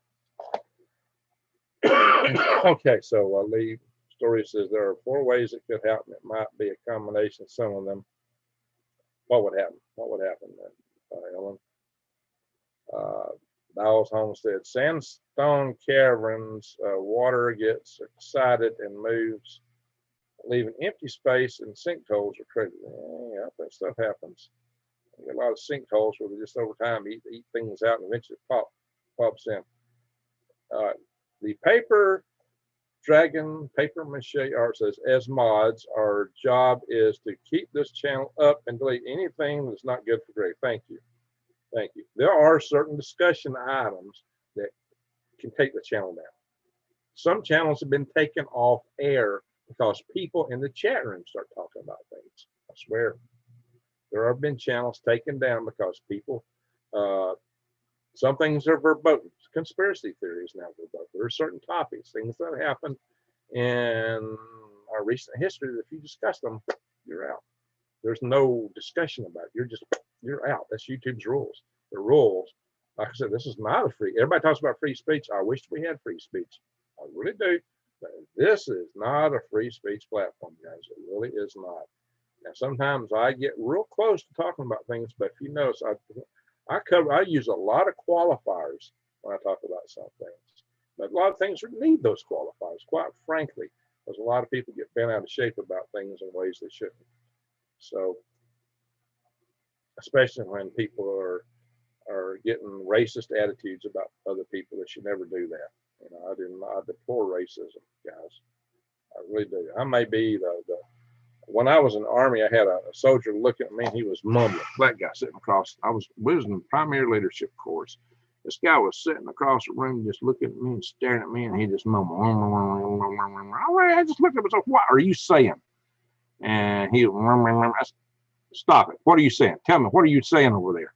And then he said, big black guy, he said, Hitler's perfect soldier. So what? What are you talking about? He said, you're Hitler's perfect soldier. What are you talking about? He said, you're blind, you're white, you're military, you're blah, blah, blah, you're Hitler's perfect soldier. I said, look, buddy, I ain't got no use for Hitler. My dad fought against him in World War II, and I'm not a racist. I'm here to do my job, and I'll help you do yours too. You know what? By the time we got through that course, that guy loved me to death because he was having trouble, and I helped him out. And I pulled him through that course, and man, whenever I saw him, he thought he was seeing his best friend, you know. But he just didn't understand me at first, and he was over there mumbling that stuff, and it was like, what? I didn't know what his moment was. I had no idea. I just knew he was staring at me and mumbling. I thought, what in the world? What are you talking about? What is wrong? And, you know, When I found out what it was, to me it was hilarious, you know, because I'm not racist. You know, I don't buy that stuff. I wasn't raised that way. I might have been raised in the South, but I wasn't, you know, contrary to popular racist notions about Southerners, we're not all racist. In fact, quite a few of us are not. I was not raised to be that way. So there's a lot of notions about the South that just aren't true, which I consider to be racist also. So in another sort of way, kind of backwards racism. So guys, they're beautiful people born from every tribe, every nation, every shape, color, from every hamlet and village on earth. Beautiful people, people who will give you the shirt off their back, and there's smart people everywhere. So don't put people down on those bases. And even you might be, there may be a nation you're having trouble with. There may be a nation that's putting a jackboot to your neck. It don't mean everybody looks like the guys are doing that are part of what they're doing. Not at all. Not at all. So don't make those kind of judgments. That's not fair. All right. So let's be clean. Let's be good. Let's respect each other. That's what I ask everyone on this channel. Let's respect each other, and let's not use colorful language. Let's be careful. Now, there are channels that allow that. There are channels that do, and that's fine. You know, hey, Rex Bear does. You know, I'm mod on his channel. He got on to me for cutting out certain comments other people made. So, what, do you let people say that? And he said, yeah. Okay, if that's what you want on your channel. But, you know, look, like I said, I got a family channel. I don't follow me. You know, that's okay. If he wants that, that's fine. And, you know, YouTube, you know, will allow certain things. And they do allow a little bit more of the adult language than they did. But, again, this is a family channel. So that's my rule on that. On the adult language, that's my rule. If you're on here spouting stuff you should not spout, my moderators get you for it, well, so be it. Guys, I've told you before, I said this is a family channel. You're going to keep it clean. Okay? Keep it clean. That's all I ask, and respect each other. But don't come in here with a bunch of conspiracy stuff that's going to get my channel banned. True or not. So we can talk about these kind of things in other forums and other places and other ways, and there's things that can be talked about using language that is interesting. And you know, there are codes and things a lot of people use to talk about certain topics. But you know, we just got to be careful, guys. We're not in here to incite anything. I don't ever incite anything. I never incite violence. All I ever do in my videos is to try to get people to be ready for bad times that are coming, that I think are coming, so that folks can be prepared. And then I think that's the best way to come out on the other side, to shake the dust off and build a new, better world, if it happens. But also, I am proactive. I don't want bad things to happen. I've created, you know, power grid defense conferences. I do a lot of videos to kind of direct people to things to do in the area. I started the Freedom Restoration Foundation. And I tell you guys to pray. Why pray? Because I believe we can make it a better future. And it may be that there are certain things in prophecy that we cannot alter. That may be. But what we can alter is how we individually fit into that, how we and our friends get through it. I think we get a certain bit of discretion for that. And as you know, John was set to prophesy in some cities, and he didn't want to prophesy against them. He didn't want to do nothing about it. And so he was brought back by a big fish and wound up having to give his prophecy. What did it say? Nineveh, I believe. So some of you guys can correct me on that if I'm off, but he had to prophesy against these cities, and those cities repented when he did. And the repentance kept them from getting the destruction that they were going to get otherwise. So that's what's in the Bible, guys. That's in the Bible. And the fate of Sodom and Gomorrah, hung on just a few people that could have changed. So let's see. Arnold Smith says that only happens if there are perfect distance and exact mass. I know what Arnold Smith's talking about. Yeah. Another planet orbiting on the other side of the sun would have to orbit the exact same speed as Earth. It would have to be the exact same mass, the exact same speed, and it's not going to be Nibiru. That means it's not going anywhere. But guess what? There's nothing over there. And we don't see anything. That would be the Earth, Sun, Lagrange 1, 2, 3 point. That'd be the Lagrange 3 point. There is a gravity well over there. Something small might be. There might be an asteroid in that. So Nibiru is Jupiter, says Ellen Story. Ellen Story. Yeah, maybe. By the way, I know a guy named Alan Story. So excuse me, Ellen. I've got a dear friend. In fact, he was the second president of the Huntsville, Alabama L5 Society. He held that position for a year, and I take it back. His name is Alan Story, and her name is Ellen Story. So that's interesting. So Desert Rose, the paper dragon that reminds me of my radio CB days. Okay. Pluto, Planet X, would take up the whole sky. Yeah, there you go. Especially if you got a big nemesis star, like some people think are part of this Nibiru system. I see some people think Nibiru is a planet orbiting a star, or it's the star. There's a star out there, or planets orbiting in it, and you know, whatever. The paper dragon, Mache, or paper mache, or I'm just going to have to call you Dragon, or paper dragon. That's a mouthful. Ring glass, we love you, awesome. And, don't forget that. Well, thank you, appreciate that. I guess 80 in the room, so I guess I hadn't made too many people mad at me, beating up on Ben Davidson. So let's see. All right, so LEH came back in and has been getting knocked around for saying things that I guess ought not be said. So Lady Dagger says, hey everyone, hope you are all well. I will listen mainly. Okay, Lady Dagger says, thank you for being here. Appreciate that. Paper dragons, they were fun, but was our phone. I don't know what that was. Same people look for the pot of gold at the end of the rainbow. Yeah, Shimmer had to find the end of a rainbow. You know, when a rainbow is an illusion for how you see the light refracting from the sun coming, you know, so you got moisture in the atmosphere and the light reflects in the sun. The rainbow is how it's hitting your eye. So as you move, the rainbow moves. That rainbow is not set in one place. That rainbow moves as you move. I discovered that driving a car mini, like when I was like 23. It's like, wow, wait a minute. That end of that rainbow, I thought I'd catch it in that rainbow on some of them roads. I was driving through Canada, was coming down, back down from Alaska, and that's when I really figured it out. Well, you know, that's the way it is. Now, have you ever noticed if you're outside and there's lights around, it always looks like there's a halo around your head? That's because of the way the light's coming nearly parallel behind your head and reflecting back up your eyes. The same kind of phenomenology. And maybe you do have a halo. Maybe we all have a halo. Okay. All right. What in the world is LEH doing? I haven't got down to the point of seeing it. Maybe I don't want to. Echo Forest says used to chat on our CB club in the desert. All right. Well, hey, I'm going to be heading out to the desert before too long.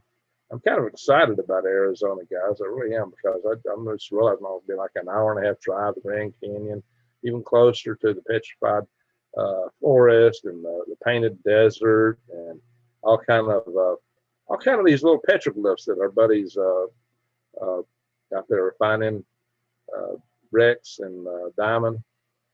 We've got some joint adventures with them. And Diamond's best friend just lives down the road from where I'm going to live. So I imagine there's going to be some adventures.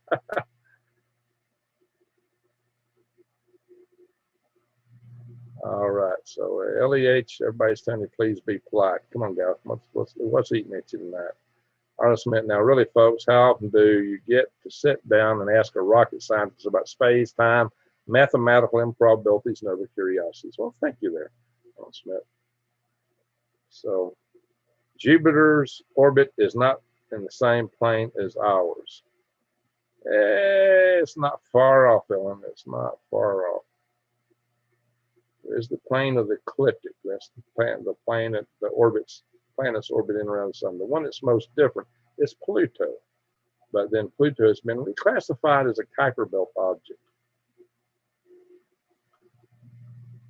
So, I'm missing stuff here. Oh, I think I pulled down too fast and skipped a few things. Where was I? Oh, I scrolled way up. I thought I just barely bumped it. Looks like I missed a bunch of messages. Paper Dragon, I'm in Alabama too. All right. We get along with everyone. That's right.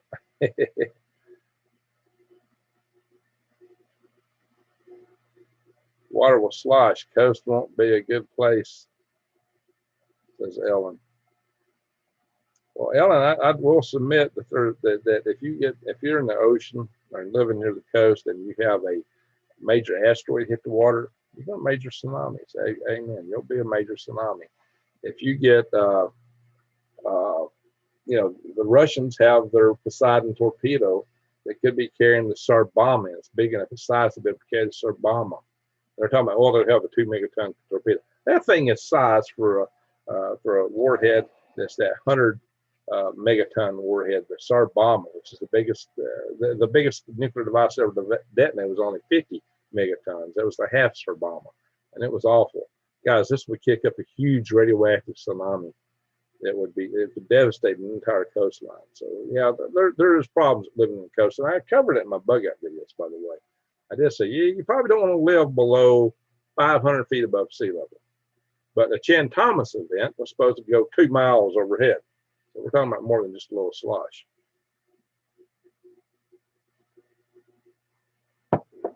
Magnetic fields control where it snows too. I tell you what I have seen. When I was in Alaska, I have noticed like you'd have a field of snow, and in the mornings you would see ice crystals that form on top of that snow. If you get down real close and look on the ice crystals laying on top of that snow, every one of them is lined up to the magnetic field lines. I mean, they're all in perfect little alignments, like little soldiers standing at some angle. It's always the same angle for the whole field. I've seen that. That was a pretty interesting thing to see. In Alaska, you'd see all kind of strange, interesting things. I loved it up there. Michael Sabrina Dilemma, racism is part of colonization.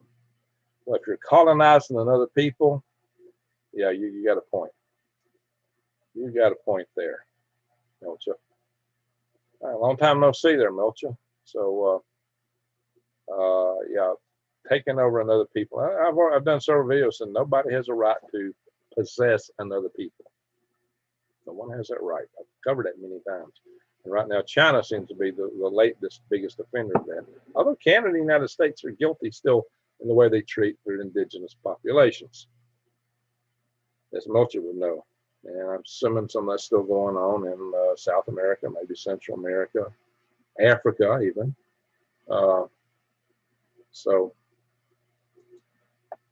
nobody has a right to possess other people. That includes Tibetans and Uyghurs, Taiwanese, Hong Kongers. It includes Native Americans. Let's see. Jesse knows, yes, lots of fires in Arizona. Don't need to smoke. Just try to breathe. Time zone can only see a mile. Ooh, wow, is that bad right now? Don't sound good at all. Desert Rose, we appreciate you. Well, thank you, Desert Rose. Appreciate you. Jacob Thornburg. So I am sad. So, and why are you sad? Guys, there's a lot of people in our world that are always trying to take advantage of other people. But there's a lot of love in this world too. I bet you that if you really could scan the hearts of the people that are in my chat room, you're going to find some of the best people in the world. Guarantee you. Guarantee you. If you listen to me, if you got all that hatred in your heart, you're not going to stand in this room long. You're going to bolt out of here. So I'm thinking that the people whose hearts are full of hatred, unless they're just in here to attack us and spite us, they're going to be few and far between. I did get a thumbs down, by the way. So don't know why. Maybe it's because I attacked Ben Davison. I don't have hatred to Ben Davison. I'm just saying he's a bit off. And I can even understand how Doug Vogt got in the mind frame he got into. I explained that in my video, how he got into that and how he went down and had his blinders on, thought he found the solution. Yeah, he thought he did. But I'd say, no, go back, sharpen the fence and start over with Doug Vogt. And I'd say Doug's an intelligent man. He just has some blinders on and went blindly down his path toward his solution and didn't look to the sides enough to see that it really don't fit, not with all the other evidence. Papers ask, the only thing that matters is what Green Greg's allows on his channel. Oh, thank you, thank you. AMC and naked shorts from hedge fund will collapse the stock market. Well, that stock market is a house of cards, guys. At some point, she's coming down. I just don't know when. I've been amazed that it stayed like it has. Tell the story. I pulled someone through a course too. Low crawl through a live fire event. Oh, she was scared out of her britches. I grabbed her belt and pulled. She followed. Oh, so you're military. Okay. Yeah, nothing like crawling under fences and through the mud with live fire going over your head. Been there. Randy kind of, hey, of course, I've been in live fire events just growing up because I used to play Bigfoot and scare the heck out of campers. So live fire, yep, been there more than once. And then in the Army. Just got to keep your head low. Keep your head low. Dawes Homestead. Greg, part of my seed giveaway is a fall garden selection from True Leaf Market that I used your link to purchase. Awesome. So Judy Dawes will be doing a seed giveaway on your channel. So yeah, you might tell a little bit more about it. Cindy Lou, everyone loves you. Well, thank you. Cindy Lou. Yep, people Cindy Lou and Desert Rose are exchanging some gratitude here, and that's good. That's part of what we do. We're a family, guys. I like seeing that here. So, paper mache dragon is in on that. Share the love, guys. That's what we're here for. Indica Farmer Sleeper says that's not for another 12,000 years. That didn't happen 12,000 years ago either. Not the way it's retailed in the Chan Thomas story. So, now, there are periodic events. You can find it in the Vostok ice core. They're not absolutely clockwork periodic. They seem to be on a little bit of an expanding cycle, which could suggest a bit of a spiral in the sequence. Good days always. They're hanging on the Hopi mythology, the blue star Kachina. Hey, the Hopi Indians, their reservation is just directly north of my property in Snowflake. Maybe I get a chance to go visit some of them. That could be cool. The Apaches are to the south, the Hopis are to the north. That could really be cool. Could be a chance to really meet some interesting people. Craig Jacob, hate no one, love as much as humanly possible. Amen, amen, amen. Hatred puts poison in your heart. When you hate, you're hurting yourself. When you hate someone, it eats inside of you. When you hold a grudge, it eats inside of you. The people that hold grudges are the first people to get autoimmune diseases and cancer. Maybe your best way to avoid cancers and autoimmune diseases is to let it go and don't hate. To love. Love your enemies. That don't mean you let them run over you or your family. Hey, if Xi Jinping was here right now, walked up, I'd probably give him a hug if it let me, but he might shoot me. But guys, yeah, he probably got a target on my back as much as I've talked on this channel. But you know what? I'd sit down and talk with him. I'd sit down and talk with him. See if I could reason with him on something. In his head, he thinks he's right. But also, if you're a world leader and you're surrounded by yes men and you always get your way, your worldview is distorted, heavily distorted by how you live and the power you wield. And you may get a God complex. It's pretty typical of somebody in those kind of positions to get a God complex. It will justify anything in their mind they do. In their mind, anything they do is justifiable. That's the scary thing. That's what happens when people get too much power. Power corrupts, and absolute power corrupts how? Absolutely, according to Lord Acton. So I got these little rules I've talked about in the past. Birds of a feather flock together. He who has the gold makes the rule, and power corrupts, and absolute power corrupts absolutely. When you take these three axiomatic expressions and pull them in together, you get a synergy that develops into systems of control. But I didn't call it conspiracy. Nope. I wouldn't do that. Remember that guy on the History Channel? on the Alien show, Ancient Aliens. He'd always say, "I'm not saying they're aliens, but." Get the point? I talk about code. All right. Oh, Melanie, somebody got you for something. Telling story says something is about to happen. Highly energetic fields interacting with our hearts and minds. I'm not arguing with you on that one. Craig Jacobs. I lived in northern Arizona for 6 years, about 60 miles northwest of Flagstaff. Okay, I'm going to be east of Flagstaff. Which is awesome. She'll be wearing pink pajamas when she comes. She'll be coming around the mountain when she comes. Nibber will be coming around the sun when she comes. She'll be coming around the sun. We won't be having any more fun. Nibber will be coming around the sun when she comes. Yeehaw! She'll be firing big red asteroids when she comes. Yeehaw! She'll be firing big red asteroids when she comes. Yeehaw! She'll be firing big red asteroids.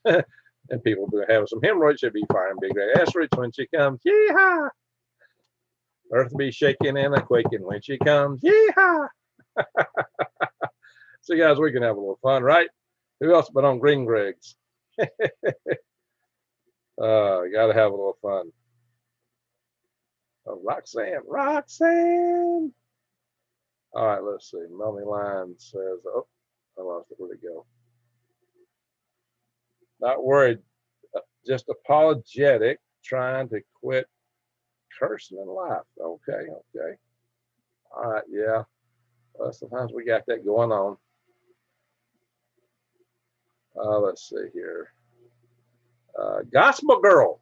Hey, Gospel Girl is an old classmate of mine from the University of Alabama in Huntsville. We both studied electrical engineering together, and we also both worked for the Strategic Defense Initiative office in the, well, back then was the Strategic Defense Command, and we both worked on the ERIS. We both worked in the same office, the ERIS project office. The ERIS was the Exoatmospheric Interceptor ERIS, Exoatmospheric Reentry Interceptor Subsystem. I mean, what they are.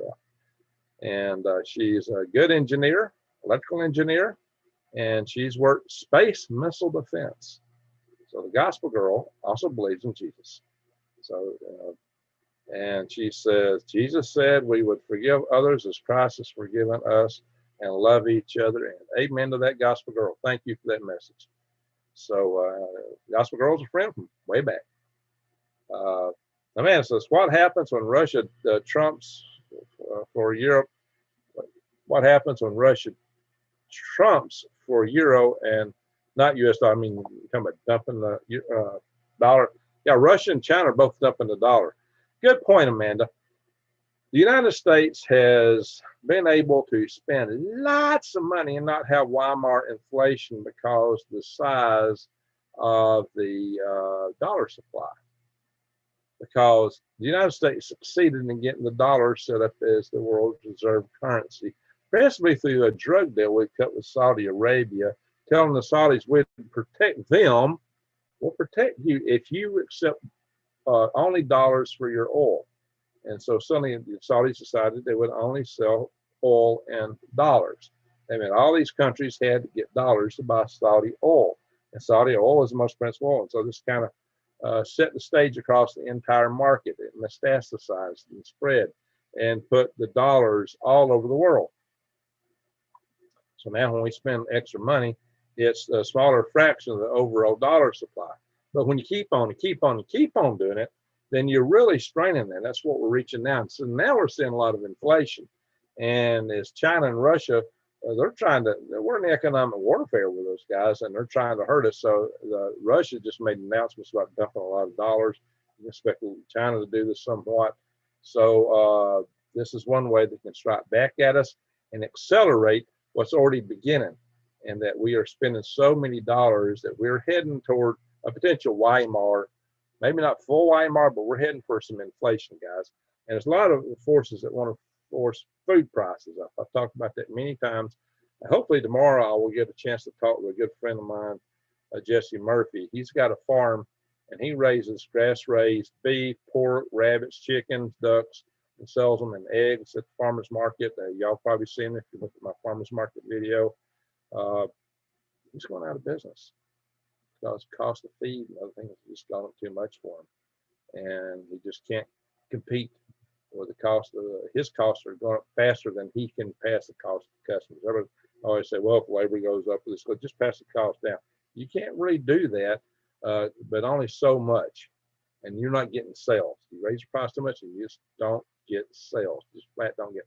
Well, everybody could. No, they don't, because the industry is full of the big factory farms, and they sell stuff for a lot cheaper, and you're eating plastic meat basically. You know, you're eating hormone infused, GMO infused meats.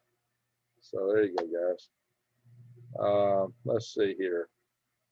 Paper mache, paper dragon, talking to Melody, Echo on the Forest. I don't know what INTP is. am a cancer survivor, so I am direct. Not enough time left to play stupid games. Okay. Amanda says, hope all is well. I always say all's hell that falls down the well. But hey, actually things aren't that bad right now. It could be a lot worse, guys. Good day, Echo. And Leopard Branch says, Greg, what do you think the Russian Poseidon torpedo was used? It wouldn't just affect the coastline, but a railroad. Yeah, it could go for rivers for some distance. Yeah, you get a tsunami that big, it's going to cause a lot of damage, and it's going to be radioactive. The coastal areas won't be fit to live in. Australia goes off the U.S. dollar. Yeah. Angry pandemon. Angry pandemon. I get that right. 1776. Yeah, that was a good year.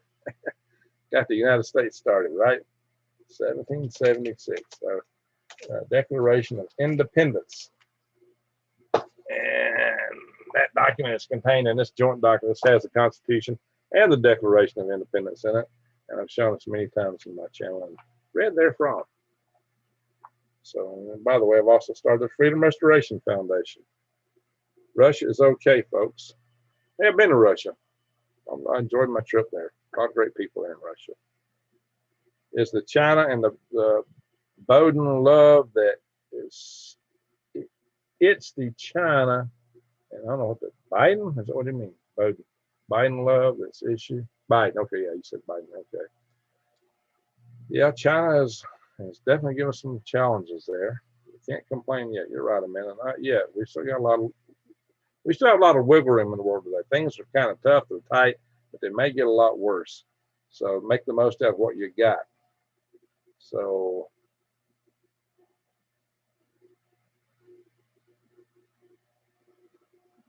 let's see here.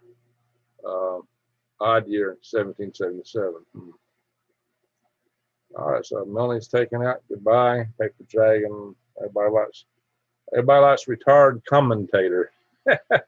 Yeah, he's been with us for some time. I think he's one of our very first people that ever showed up in my chat room. Our very first chats. He's been with us for a long time. Whoa, forget Aussie times. Oh no, man. All right, so I have caught up the comments. I'm finally down to the bottom. Took me an hour and a half. Well, I was running my lips the first hour going through a bunch of websites. The first half hour anyway, so it took me a little bit to get caught up with everybody. Plus, some people sparked some rather long commentary from me. He's talking about Ben Davidson, for example. I'm sure Ben Davidson probably thinks he's right. Maybe he does. Lee wouldn't agree with that. Lee just thinks he's just flat blowing smoke. Maybe he is. Paper Dragon says, we'd love to go back in time to see the year 1776 in action. I wouldn't mind if I could get back here when it's all said and done. I'm tougher than hobo crap. I ain't scared, says Craig Jacobs. Wow. All right. Well, you know what? That's just it, guys. We got hard times coming at us. But, you know, our ancestors also went through a lot of hard times, and they survived. They buckled down. You know, if you ever seen Outlaw and Josie Wells, you know, what's he tell everybody? He says, when you're under attack and they're attacking you, he says, you got to get mean. You got to get mad dog mean, you know, fight. So that's what he said. You got to get mad dog mean. So, you know, if it really starts going down, you got to take care of yourself. You have to take care of your family. You have to survive. But the best preventive medicine, best preventive against all that is love. But if they're coming at you, you got to defend yourselves. If they're coming at you, don't give them any quarter. But, you know, hopefully we can prevent a lot of that. Love is really the answer. That's why we're here, I believe. That's our purpose in life in this universe, and we're robbed of that. And that's maybe the greatest sin there is limiting the love. So Angry Panda Man, Angry Panda Man. I think 80 million people show up at the White House and tell them they are fired and vote a new Congress and president. There you go. Eagle Eye says, so everyone read for the 180-day report to Congress on UAPs. It's not out yet, is it? Did it come out today? I haven't seen no sign. I've been watching all day for that stuff. I think it's somebody says it's going to come out the 25th, maybe. Fear nothing but God Almighty. There you go, Craig. Yeah, if you go to meet your maker and it's all over and he says, yeah, you messed up. You messed up. It'd be big.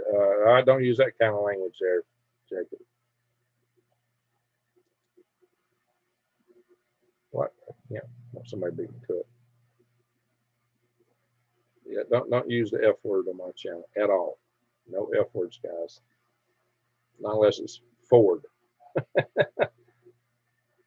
Yeah, Ford, Chevy. We talk about Fords and Chevys. But that's it. Oh, freedom. You can say the word freedom. Freedom is difficult to keep. You're so right, retard commentator.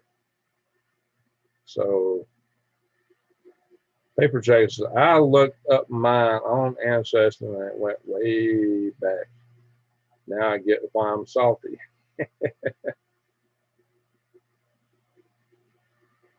I meant ready. There you go. You're right, Paper Dragon. Passion's great, but a dose of cussing is, yeah, we don't need that here, guys. No cussing. Heck in the force. I'm your Huckleberry. So, what I tell everybody over and over in this channel says, look, guys, I say light dispels dark and love dispels hate. I'll tell you, go out and be the love light. Shine the love light in the world. The more we can do that now, the less problems we got to deal with down the road. Angry Panda Man says, it's the hedge funds trying to get their money back from the loss in the stock market that are why prices are high. Well, that's part of it. And Retired Commando says, I feel we're surrounded by heroes. You know what? That's what we're going to get from the common people that work hard and try to pull us out of where things are going. Sometimes, you know, a country just gets too complacent or too apathetic about things, and things just fall apart, or feeling too entitled. I think this is just part of the natural cycle that things grow in. And those generations, the society falls apart and all goes to heck in the handbasket. The next generation says, wait a minute, this ain't right. And they get in and they fight hard, fix things, and they're what you call the greatest generation. And they rebuild a society, and they go through all kinds of stuff. Think about my dad's generation. You know, they fought World War II on both sides of the continent, came out of the Great Depression, fought World War II, and built a nation. Wow. When they started, America was mostly dirt roads. There wasn't that much industry, really. America came out of nowhere, fought wars on both sides of the world, coming out of a Great Depression, and built a thriving economy. That was an amazing accomplishment. Did it in a matter of a couple decades. That is something. Al Gore says, Greg, will we be getting colder? You know what? This is mid-June now almost, and it's been pretty cool down here last few days. We wound up having a cool May. So, gee, how's that happen? Mustang Man, hey, Greg, when are you going to more worm videos? Well, I got a worm video I'm working on. Our problem is I got a whole bunch of video elements to it. It's taking me forever to edit it. The editing can be a ton of work. I don't know if I can share that on here. Let me see if I can share with y'all what I'm doing here. I'll take y'all into the sausage factory here if it's something I can share. If I can share on my screen, I can share the thing. Here we go. This is what I'm using as a video editor. If I can blow this up. Come on. Bugs are on top of each other here. Give me a second. Let me see if I can blow it up. It is resisting me. Eeks, I got this spinning orbis. Things don't crash now. Please don't crash. My memory too ate up. You see, I got a whole bunch of video segments here I'm trying to piece together, a whole bunch of them.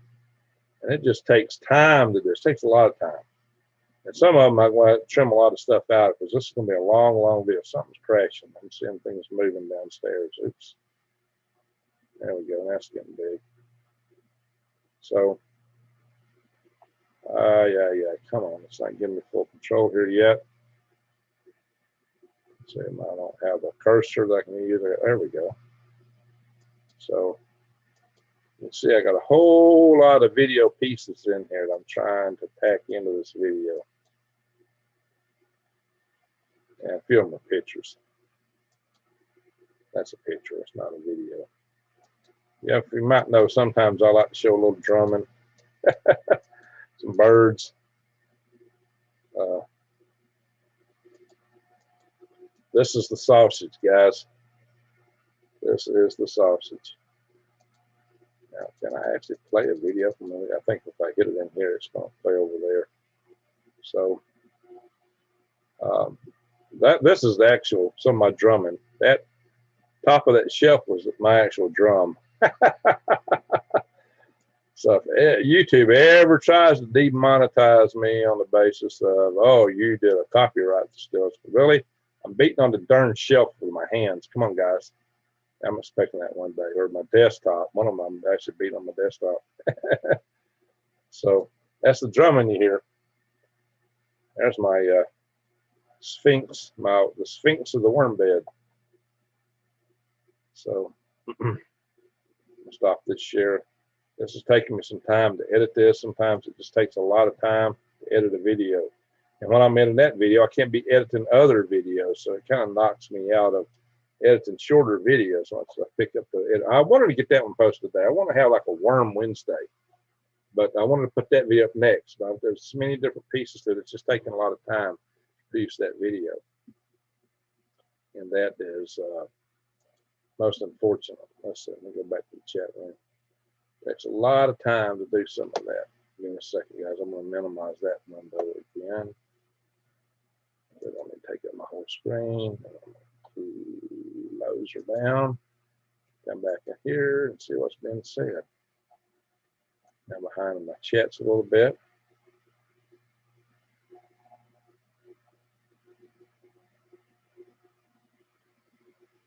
All right, Andy Cummins says it takes love to make the world go around, but it takes money to grease the wheels. Don't forget that song with the chorus line, God is great, beer is good. People are crazy. Kind of like Rome back in the day. You're right, Eagle Eyes. Cheers from Alberta. All right, Susan. Cheers to you. Chris Peverkraut says, talking paper. Okay, Dragon. Figuring out who's who is what we're doing. There you go. Card commentator. Wise Al. Hey, Wise Al. Good to see you. Good evening, everyone. Wise Al is our tribal lead for Arkansas. So the paper dragon. Okay, let's just talk the paper dragon. All right. So let's see. What did you grow up in, paper dragon? I must have missed that one. Everybody saying hi to each other. That's good. Mid-60s Owens Cruiser, around 25 foot long. Oh, okay. Hi, Doug. Job, MP, right in the waters. Not sure I'm following that. So I dug vote. So let's see. Arnold says, Dwight D. Eisenhower saw the Audubon in Germany as how fast boats can move across the country in smooth highway. That's right. The Interstate Act. This is also, the interstates was designed so military aircraft can land over the country if they need to.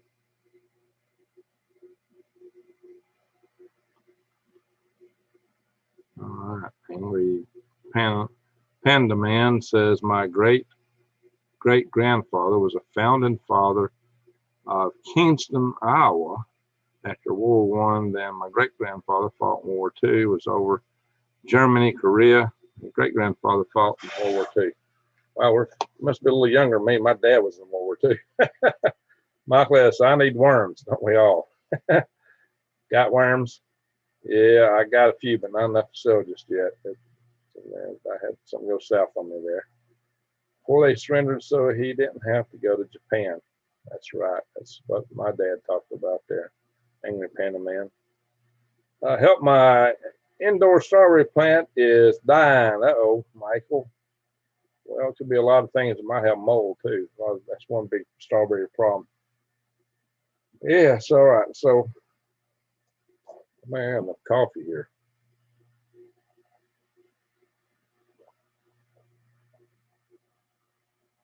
Doug Thomas. I just bought a boat, my first one, planning to get a flotilla started. And the dead start walking. Uh-oh. I got two boats. So there's the two happiest days of when a guy owns a boat. The day you buy it and the day you sell it. And my boats are very much underutilized. I don't have time to mess with them. Yeah, I thought I'd be out in the water having a good time a lot more often than I am. I just don't have time to mess with them. And one of my boats, it was all fixed up in real good shape when I got it to sit out here and rotted away. I had a real nice speedboat. Just sat in my yard and rotted away. Never used it. Is anyone going to watch the solar eclipse in the morning? All right, how many people want to watch the solar eclipse? I think I'm going to sit here. Drowned worms, well, actually, they can't physically drown, they have lungs, but apparently if they stay wet too long, they build up carbonic acid on the outer skin because they breathe out the carbon dioxide into the water and soil around them. Apparently, don't get away from them in the water. All right, Chris Patrick, talking to Patrick and Shay. I see you're having a conversation amongst each other. That's good. And we've been almost 2 hours. So let's start talking about prayer requests, guys. We know that Judy has been talking in here about her lungs. Let's say a prayer for Judy.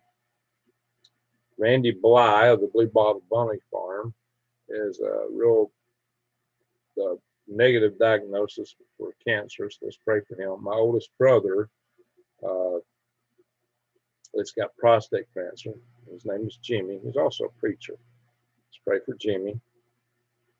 He's a fundamentalist preacher at that, a Congregational Methodist, which is a fundamentalist. And then let's pray for Randy Lana. She just got out of the hospital lately. And her granddaughter, Kaylee, who's had cancer. Angry Panda Man, he was 21, you believe, when went World War II, World War I, passed at 75 in 2009. Wow. My grandfather fought in World War I. My father fought in World War II. And my grandfather, my great-grandfather had brothers that fought in the Civil War. That was my great-great-great, oh, that's a bunch of greats. George Washington adopted son. Oh, interesting. Eklund Force says, my great-great-great-great-grandfather was George Washington's adopted son. So the founding father here too. That's great, Echo. That's awesome. So I guess he was the son of Martha Washington. You know, George married Martha because she was wealthy. She had some kids already, apparently. So what a Chris Clever Kraft says, right on. But, you know, they never had kids together, so I guess George might have been sterile. All righty. Any other prayer request? I was raised Southern Baptist and Catholic. Wow, that's quite an interesting take. And it didn't take. Okay. My mom took me to a Methodist church growing up, but my grandmother to a Baptist church. And I had uncles in the Church of God. So been there, and I went to some charismatic churches once I got my driver's license for the most part. My 18th grandfather was the Black Knight, and my 21st was Henry VIII. Not joking, kind of scary. Henry VIII and the Black Knight. Well, that's interesting, Paper Dragon.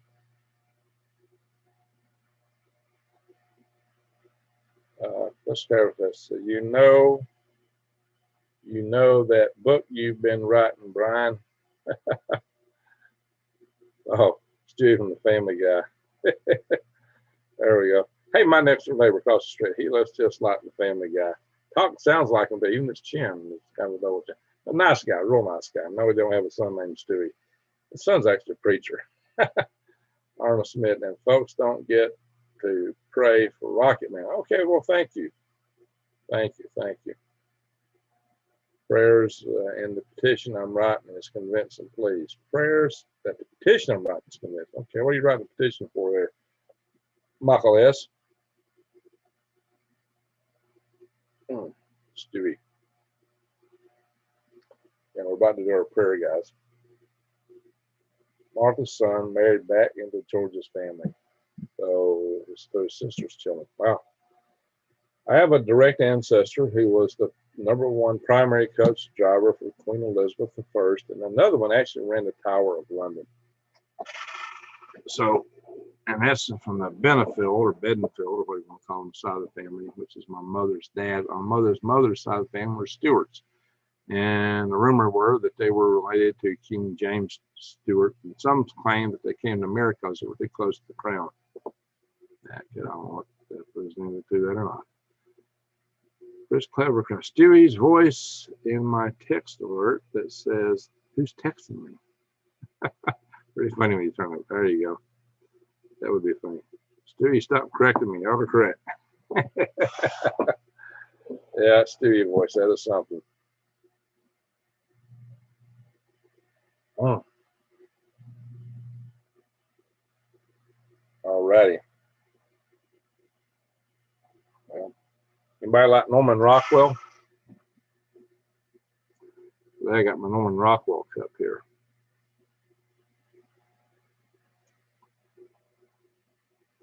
All right. And then my family cup has got a photo of this kind of Norman Rockwell-ish. It's on the way, Echo. It's still sore though. Anger Panama now. All that was on my adopted father's side of my family, now on the biological father's side. Okay, anyone here help me trace my Native American tribe? Now that'd be interesting. That's hard to do, guys. Lloyd's, I don't know any of those. Cynthia's still here. I don't know. Hey, Scratch, how you doing, bud? I'm sorry, I get you on scary stuff. I ran into a couple of real famous characters in my line on Mom's side. I didn't even bother tracking back to Charlemagne. There you go. Sweet mug. All right, guys, so we got our little prayer list. Let's do a little praying here and pray for our friends and family members and pray for the world and peace.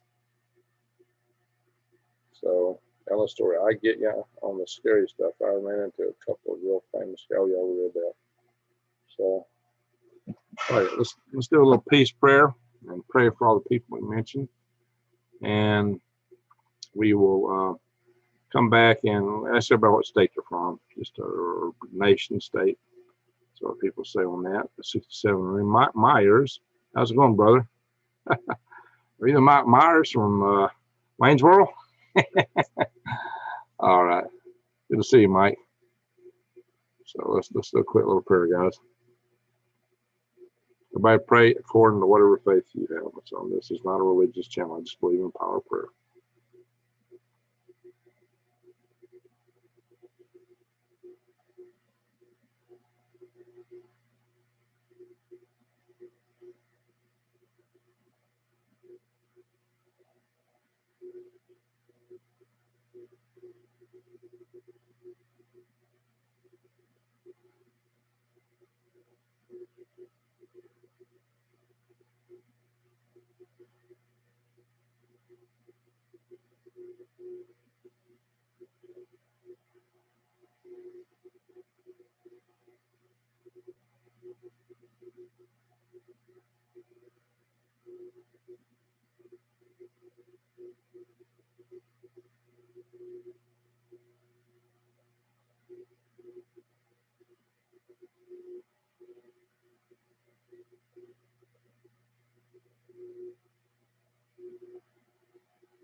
All right.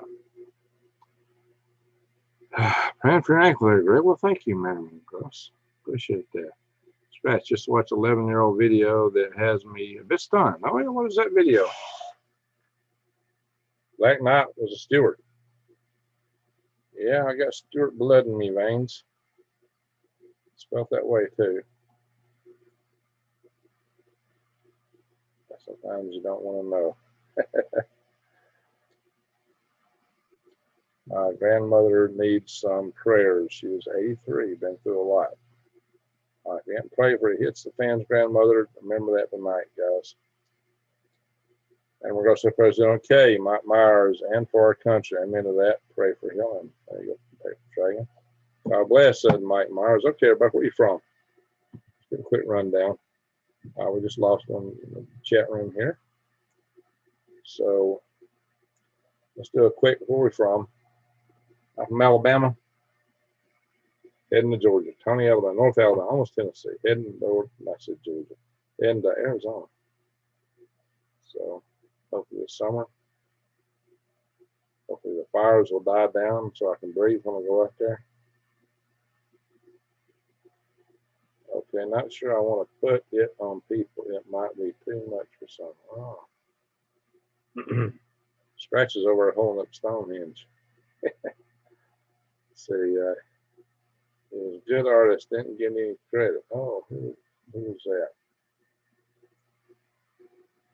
Must have missed somebody talking about an artist here. Houston. Okay, Mike Myers. Planet Houston. Arkansas. That we know, Wisel. I got a daughter in Houston. North of Houston. Talking about when the worst is over, the best looks even better in Texas. Indiana, says Susan Peters.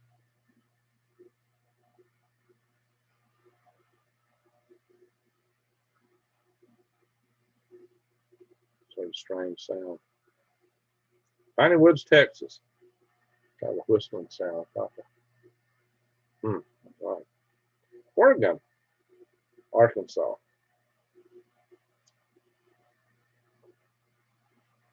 I don't see anything else scrolling across the screen here. We got Colorado. Okay, very good. Colorado. Chris Clevercraft, Colorado. That's 4 C's. You know, I do like alliteration. That's why we have Woden's Wondrous World Wednesday. Of course, Wednesday was Wodenless Day. 9 p.m. 9 was this number, guys. So just have a little fun here. Angry Panda Man. The biological father lived in Illinois, and my grandmother is still alive. Won't talk. Oh, that's too bad. I was all. My number is 111. Very good. All right, guys. Cheddar Nation. I think it's about time we call it night here. What do y'all think? We had a good long conversation. We talked about a lot of stuff. We had a lot of good company. I appreciate everybody being in the room. Colorado's nice. It is. I've been to Colorado many times. Yeah, Hoosier. All right, we gave Hoosier friends here. There you go. Yeah, I spent a whole day in federal court in Indianapolis once over the breakup of the company, a suit and a countersuit. A company called Leonard Trex, which was competing for the Google Internet Prize. Just have a restaurant item hitting the bed. That sounds good, Paper Dragon. All right. Let's stop that. Let me go back to my Zoom page. Let's go to the chat page. Hello. All right, guys. Like it's blue crystal ball. All right. Watch this. Place on fire. Now we're cool, hot, cold, hot, cold, hot. See, I'm a magician. Or the wizard, whatever. Wizard just means wise. Wise one, that's all. Yeah, hey, I believe in the greater creator, guys. Y'all know that if you follow this channel very long. That's all I'm going to say. Thank you, everybody, for being here. Thank you, mods, because you worked busy tonight. You got mods were busy tonight. Appreciate it. Appreciate everybody. I appreciate all you super chatters. Everyone is in here talking with each other. Just always remember, don't forget. Oh, yeah, one thing before we go. I said I was going to show this one more time. With a longboat. Maybe I'll focus here in a minute. And who's in the longboat? Wearing boots. Got a foot propped up on the keel on the side. Ready to come over. My sword. The sword I got in my hand, that's a plank. Look here. We're raiding the Exxon station. That's what we're doing. We're Vikings about to raid an Exxon station. See, I'm coming over next to the lightning symbol. Wouldn't you know, the electrical engineer, that's where I'd come out at. Yes, I have been in a Viking longboat in this life. So there you go. There's the proof. Gotta have a little fun, guys. Gotta have a little fun. And I do have a lot of Nordic Viking blood in it. More than half. All right, guys. With all that, I'm going to say thank you very much for watching. Thanks for being here. Everybody have a wondrous Wednesday. Good night.